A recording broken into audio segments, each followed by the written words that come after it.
Καλησπέρα σας.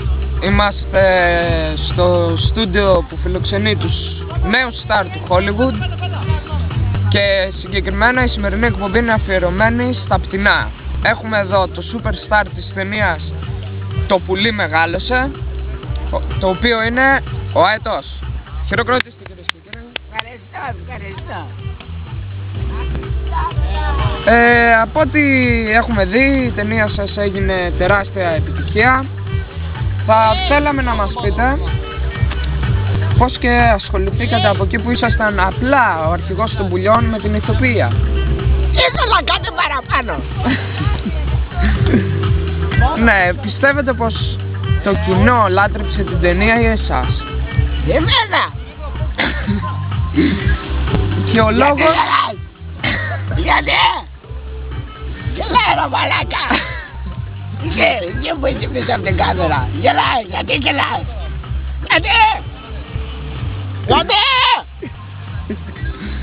Σας παρακαλώ. σταμάτα. Η ερμηνεία σας ήταν πολύ καλή και η ταινία αφορούσε τη ζωή ενός πτηνού που μεγάλωσε μόνος στους δρόμους Σε καταλαβαίνω, ναι.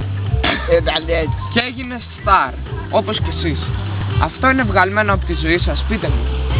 Πιστεύω πως ναι, είναι από τη ζωή μου καλυμμένο. Να τις κοράδες. Μα οι κουράδες είναι Σταμάτα. στον πόνο. Θα βαμμερώ. Οκ. Και επιπλέον θα ήθελα να σας ρωτήσω, τώρα η ζωή σας έχει αλλάξει μετά από αυτή την επιτυχία? Πιστεύω πως ναι. Η ζωή μου έχει αλλάξει ερετικά από μάτια μαλάκα. Ναι γελά.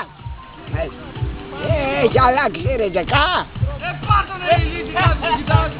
Αυτό ήταν. Τώρα τραβάει. Τραβάγε. Ξέραμε ότι ήσασταν σε μια άνετη οικονομική κατάσταση. Ναι. Πλέον το αντίθετο φύλο πώς σας βλέπει? Ωραίο. Είμαι ωραίος. Είμαι. Συγγνώμη που θα το πω. Σταμάτα γιατί γελάς. Συγγνώμη που θα το πω, αλλά πολλοί δημοσιογράφοι και εκπομπές έχουν πει ότι έχετε ψωνιστεί και ότι αν και βασιλιάς των αετών είστε πλέον εκνευριστικός.